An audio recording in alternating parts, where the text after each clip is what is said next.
Assalamualaikum warahmatullahi wabarakatuh. Kegiatan pengabdian kepada masyarakat tahun 2024 dilaksanakan di Desa Sampiran, Kecamatan Talun, Kabupaten Cirebon.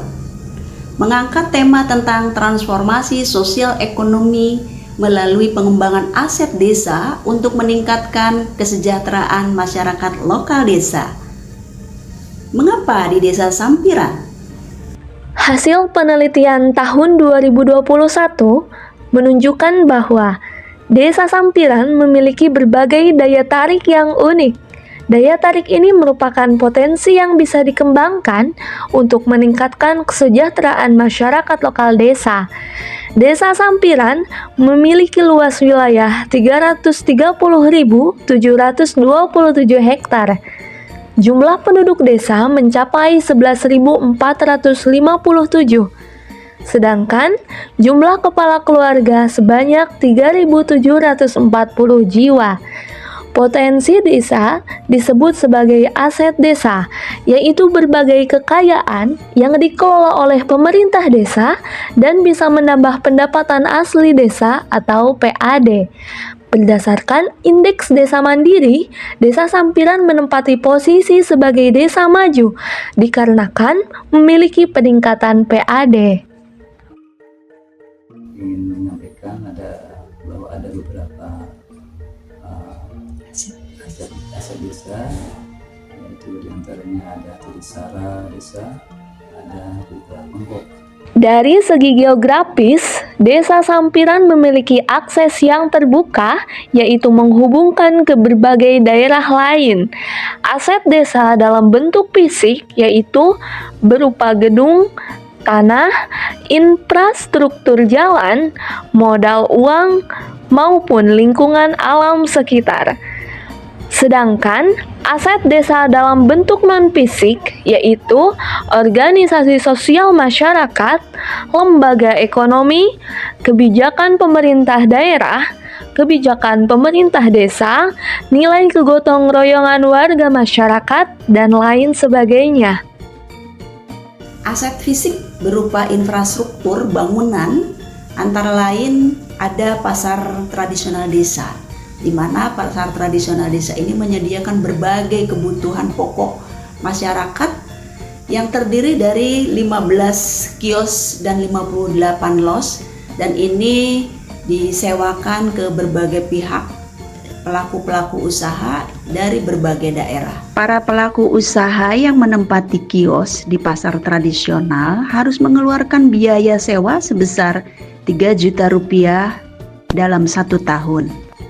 Fasilitas umum lainnya yang dikelola oleh pemerintah desa yaitu ada gedung olahraga dan lapangan futsal, menjadi kawasan komersial terpadu sekaligus menjadi ruang publik yang bisa digunakan oleh warga untuk bersosialisasi dan mengasah kreativitas. Tentu saja bagi pemerintah desa, kedua fasilitas umum ini bisa menambah pendapatan karena kedua fasilitas tersebut disewakan kepada pengguna dengan tarif tertentu dengan durasi waktu yang telah disepakati. Lahan yang berpotensi menambah pendapatan asli desa adalah lapangan parkir yang cukup luas dan posisinya di pinggir jalan utama desa. Saat ini lahan tersebut dimanfaatkan untuk persinggahan armada bis. Pemerintah desa telah mengadakan kerjasama dengan perusahaan bis Bhinneka. Di area ini pula dibangun tower jaringan telekomunikasi kerjasama pemerintah desa dengan pihak ketiga. Di sisi lain, dari aspek sumber daya alam dan lingkungan, Desa Sampiran memiliki tapak sejarah penyebaran agama Islam. Terbukti adanya situs makam Syekh Bayanillah yang telah dikeramatkan oleh warga sekitar. Karenanya, di tahun 2024, Desa Sampiran ditetapkan sebagai desa wisata oleh Bupati Cirebon. Dari sini terlihat bahwa pada dasarnya pemerintah Desa Sampiran telah menunjukkan transformasi sosial ekonomi khususnya dalam peningkatan pendapatan asli desa. Ada satu hal penting, bahwasannya keseluruhan aset desa yang telah dikelola menjadi lahan potensial untuk meningkatkan pendapatan asli desa dikelola oleh Badan Usaha Milik Desa atau BUMDes, yang mana lembaga ini menempati posisi yang cukup vital di dalam menggerakkan sektor ekonomi maupun sektor sosial untuk meningkatkan pendapatan asli desa maupun kesejahteraan masyarakat lokal desa. Namun sayangnya, Desa Sampiran masih memiliki berbagai permasalahan, yaitu kurangnya kapasitas manajerial dan jaringan potensi mitra kelembagaan khususnya dengan dunia industri. Minimnya teknologi tepat guna dan kreativitas masyarakat dalam mendayagunakan potensi yang ada. Permasalahan sampah warga masih menjadi beban pemerintah desa dan menghabiskan biaya pengangkutan sebesar 50 juta per tahun. Lemahnya teknik pengorganisasian seperti lembaga kelompok wanita tani, padahal di tahun 2020 kelompok ini berhasil mengelola lahan desa menjadi taman bunga matahari yang sempat viral di media sosial. Namun kini organisasi tersebut tidak lagi berkegiatan dan mengalami kemandegan. Di desa kita itu sampah itu sangat mendesak ya, karena sampah terbanyak lah, 5 dusun terbanyak karena sampah itu. Saya aja ngambil sampah 1 dusun mendapatkan 100 rumah. Kalau Pamul berapa? Sekitar 83-an. Karena itu 83 rumah Pak Mul. Saya aja di sini aja di Kaligandu aja banyak yang belum diangkut ya Pak. Iya. Karena Karena kan satu kendalanya masalah roda 3 sering ada keluhannya ya, satu roda 3-nya sering ngadat ya. sering ngadat, sering rusak-rusak. Pada tahun 2019, Taman KWT Desa Sampiran, kami sebagai KWT menanam bunga matahari hingga viral.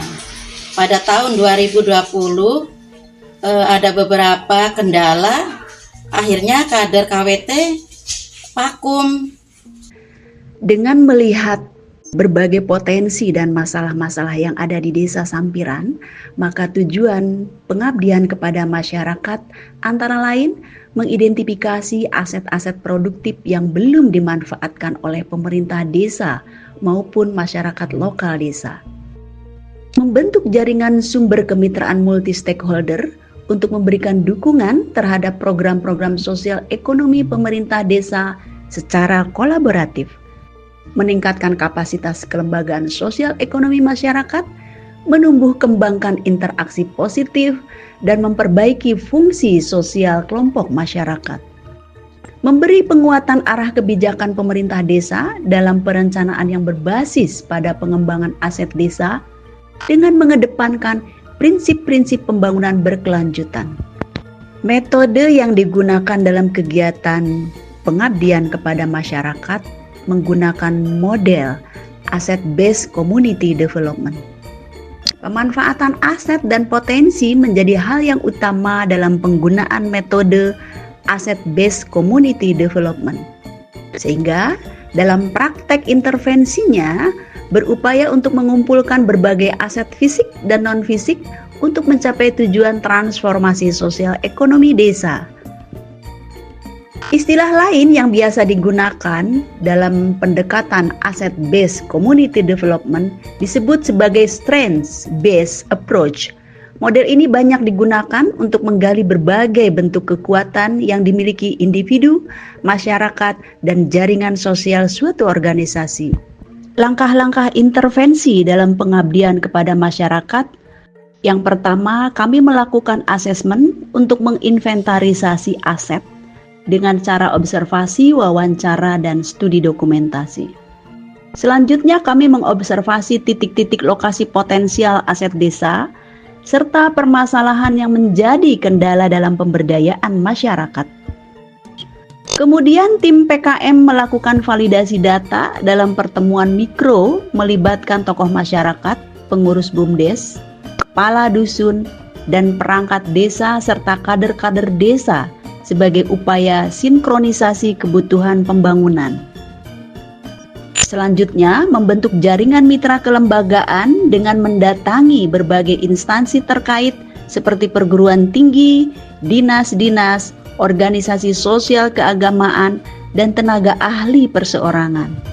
Untuk memenuhi kebutuhan terbukanya akses jaringan mitra kelembagaan desa, maka tim pengabdian kepada masyarakat melakukan langkah-langkah antara lain mendatangi Sekolah Tinggi Teknologi Cirebon, melakukan komunikasi dan koordinasi dengan dosen dan mahasiswa program studi arsitektur, serta mengajak berkolaborasi dalam kegiatan pengabdian. Di Desa Sampiran membutuhkan kajian tata ruang dan lingkungan pada lahan yang belum didaya gunakan secara maksimal, terutama hamparan lahan seluas 7.000 meter yang lokasinya berdekatan dengan pasar desa. Set plan yang kita rancang itu adalah sebagai bentuk usaha untuk memaksimalkan ruang yang ada. Di samping itu, stakeholder penting di dalam pembangunan desa adalah Dinas Pemberdayaan Masyarakat Desa. Kami berkomunikasi dan berkoordinasi serta sharing informasi tentang arah kebijakan Dinas Pemberdayaan Masyarakat Desa yang akan diimplementasikan di lingkup desa. Tim pengabdian kepada masyarakat juga melakukan konsultasi pada tenaga ahli bidang ekonomi Kementerian Desa, melakukan penguatan organisasi BUMDes, memberikan bimbingan serta dampingan tata cara penggunaan dana desa. Di samping itu, keberadaan situs makam Syekh Bayanilah yang menjadi keunggulan Desa Sampiran perlu dikembangkan. Karenanya, kami melakukan koordinasi dengan pakar bidang sejarah peradaban Islam untuk melakukan kajian ketokohan serta silsilah penyebaran agama Islam. Data ini diperlukan sebagai bahan untuk membuat buku saku dalam muatan lokal sekolah dasar di Desa Sampiran. Di samping berbagai koordinasi pada pihak-pihak, jaringan mitra kelembagaan lainnya adalah pendamping sosial desa dari organisasi Islam Aisyah. Beliau memiliki pengalaman dalam pendampingan kelompok wanita tani dan berhasil menciptakan perubahan sosial ekonomi masyarakat Desa Sampiran sepanjang tahun 2016 hingga 2020. Kami melakukan diskusi secara mendalam tentang karakter masyarakat yang menjadi objek pendampingan dan juga kiat-kiat sukses serta masalah-masalah yang dihadapi pada saat proses pendampingan. Sedangkan untuk memenuhi kebutuhan jaringan dengan dunia industri, kami mendatangi PT PLN yang memiliki program rumah BUMN yang berkonsentrasi terhadap kegiatan-kegiatan pembinaan UMKM. Dari keseluruhan kegiatan pengabdian kepada masyarakat, dapat ditarik suatu kesimpulan bahwa membahas tentang transformasi sosial ekonomi di Desa Sampiran harus dimulai dengan membuka akses jaringan mitra kelembagaan pemerintah desa untuk berkolaborasi dalam mengelola aset desa, baik dengan instansi pemerintah, dunia usaha, maupun organisasi masyarakat. Dengan jaringan mitra inilah rencana pembangunan bisa lebih cepat diwujudkan.